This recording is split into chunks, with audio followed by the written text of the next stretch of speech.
Everyone, and thank you for watching another episode of Breaking Elegance, where we help you improve your lifestyle with technology. I'm your host, Angel, and today we're going to be continuing our journey into smart home security systems that will protect your home from all sorts of creepy things happening. But besides that, we will be setting up the Swann Smart Series HD security system and testing it out to see how well it integrates with your smart home setup. That's coming up.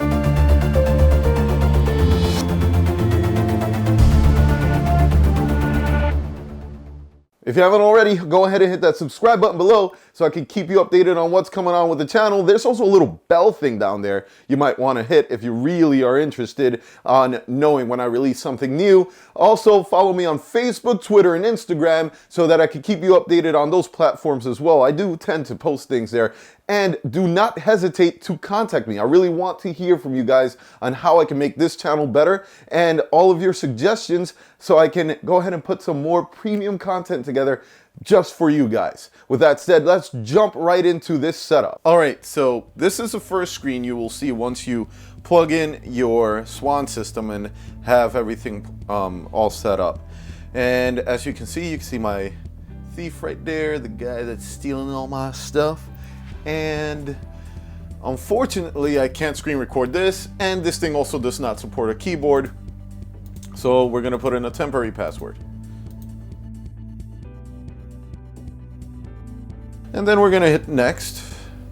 Then you're going to see other settings. I'm gonna leave this alone. I am in Eastern time, so thank God I don't need to do anything with that. Next.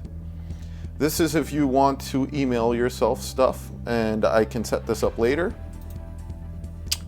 That's for an NTP server, not important right now. Next, DST, daylight savings time configuration. Okay, that's fine. I'm not going to deal with that.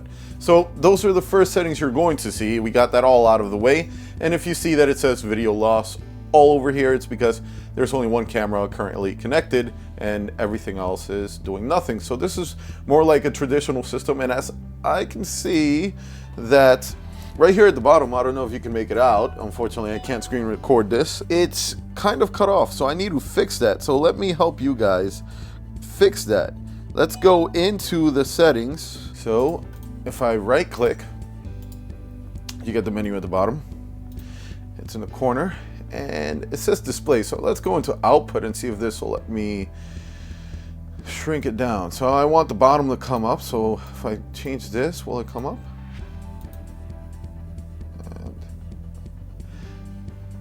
And if you look hard enough, you will see these lines, these dividers on the screen. You know that you're in the right position if you can see that. So let's bring it down a little bit. I just want to barely see that. And the top, I don't see those lines. So let's bring it down a little bit. And that looks a little bit, that looks about right there. So these two match. On my display, it will be different for your display. All the way for that one. I'm going to hit apply. Configuration saved. And that's how you fix your display issue if you're on a TV or on a different monitor and it's not quite fitting. Then the second thing here is the recording. And in here, you can set up options and schedules for your recordings and all sorts of other things, I believe, like sensitivity to the cameras themselves. Here's your schedule. Here's your encode. I'll leave that at 1080p, which is cool. Here you can search through your recordings and back them up. This is your networking settings, your alarm settings and video laws. Alarm settings for the camera system itself, not for an actual alarm, so don't get that mixed up. This is your hard drive settings and your smart settings. So this basically lets you know if the hard drive is in good condition, so good to know. And the status is at the moment good. System, this is again the system settings, so if you want to change them. System information and my user, where this is where you would change that ridiculous password I set up. And then shutdown. So that's pretty much it. Very simple, and this is very legacy. A lot of older systems function just like this. Now the cool thing with this system is that you're going to have the smart features, which I will get to in a second, because you can't access them from here. You actually need to download and install the application, and even then I found out that you can't even add your smart devices from that application, or it doesn't look simple. You need to actually go to the website, which is home.swann security or something like that, but there will be a link. I'll put it on the display. And once you create your account and you log into that, then you can actually add devices, and we'll be looking at that in a second. Okay, so this is a SwannOne website, and you can look it up in the description below, or you can just type in home.SwannOne.com and navigate to this site if you actually have one of these units. As you can see, it was already set up. We went through the quick setup, and now we are going to create that username and password. I already created mine, so I'm just going to log in. And upon first setup, you're going to actually have the option to add your devices. I did not do that, so I'm just going to go and show you where you do add the devices, which should be in my settings. And then you're going to see that you can add motion sensors, door sensors, and it's pretty self-explanatory. So this came with the window door sensor. So if I wanted to add that, I just click on the window door sensor and hit add device and window door sensor, and it will even give you a video or a user's manual so that it can guide you on how to do that properly. Now, mine also came with a siren, so I could do that. But for now, I just wanted to show you where that is located. I need to actually find a good place to put these units, and then I'll go ahead and finish up with the setup on these two.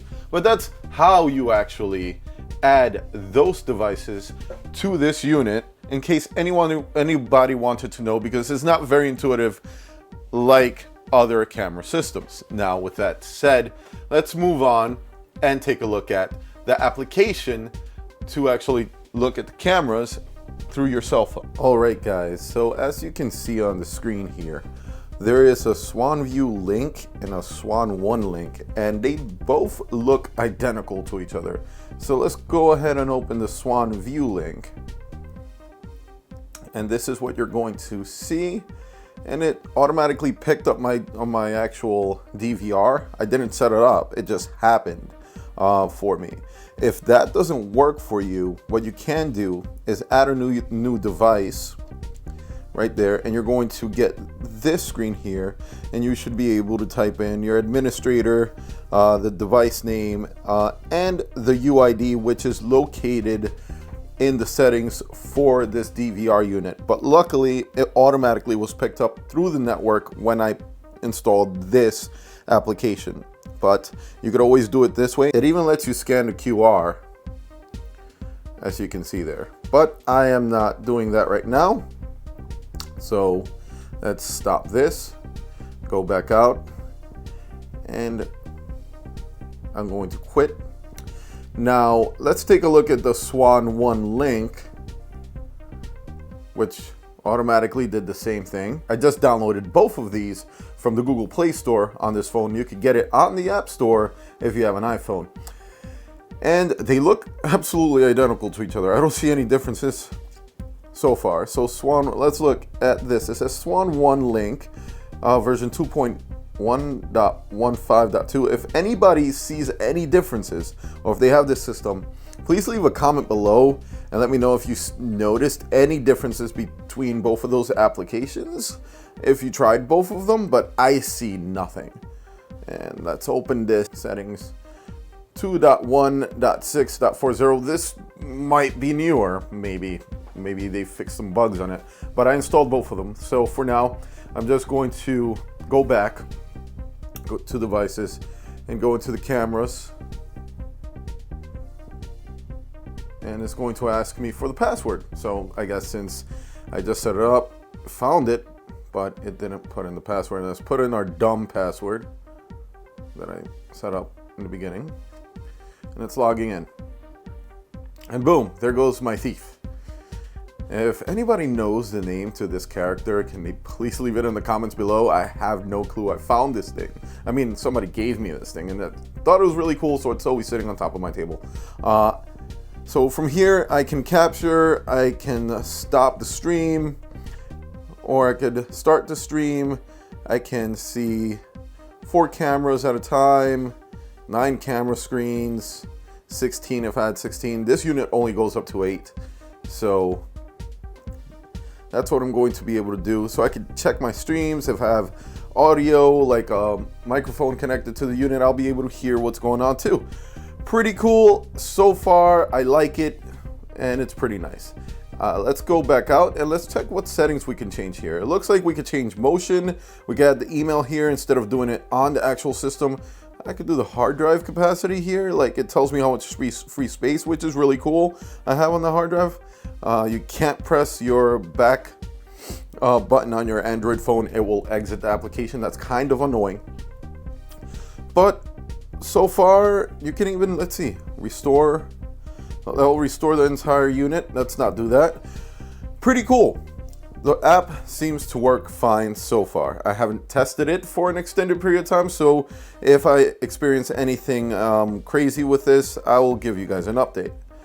And let's exit out of the app. So the app is really basic, and that's pretty cool.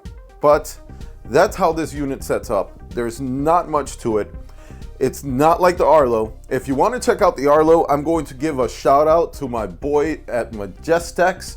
He did a full overview on the Arlo system. I will have that linked in the description below. If you're interested in checking out some Arlo sensational video content and a breakdown on how the Arlo works, go check him out at Majestechs.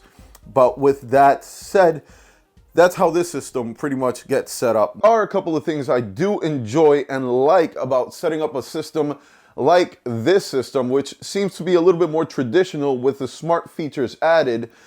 It's basically that in this system, you get more flexibility, full 1080p resolution from the cameras. You can select the cameras you would want to actually install to the system. You have 8 channels versus 5, which the Arlo is limited to 5. This is 1080p. The Arlo is right now at 720p. Not that the Arlo is a bad system at all, especially for ease of use and installation. The Arlo, it would be king compared to this system. You don't need to run all those crazy cables throughout your house, but there are reasons that I would rather have cables running throughout my house for security, and that's so I don't need a battery. The actual camera is always powered on. So many other things. The actual unit can be connected and streamed to your television directly, and I could see all the cameras on my TV. I could just plug it into one of the HDMI ports and have it streaming live to the TV so I could see all the cameras around the house. Not something you're really going to get with a system similar to the Arlo. So those are things you really need to consider on what type of security you're trying to add to your home, because that might be very important to you. That is a main reason of why I selected this type of system. I'm also going to be taking a look at the EasyViz version, which is compatible with IFTTT. So that would be coming up in a future video, probably very soon. I do have the system with me now, and I will be unboxing and setting that one up so we can compare them to each other. So if you're interested in that, stay tuned for it. If you did enjoy this video, go ahead and give me a thumbs up. That really does help. Comment below. That helps also. And don't forget to subscribe if you haven't already. Go ahead and follow me on Facebook, Twitter, and Instagram so I can keep you updated on those platforms as well. And please do not hesitate to contact me. I really would love to hear from you guys. And like always, have a great one.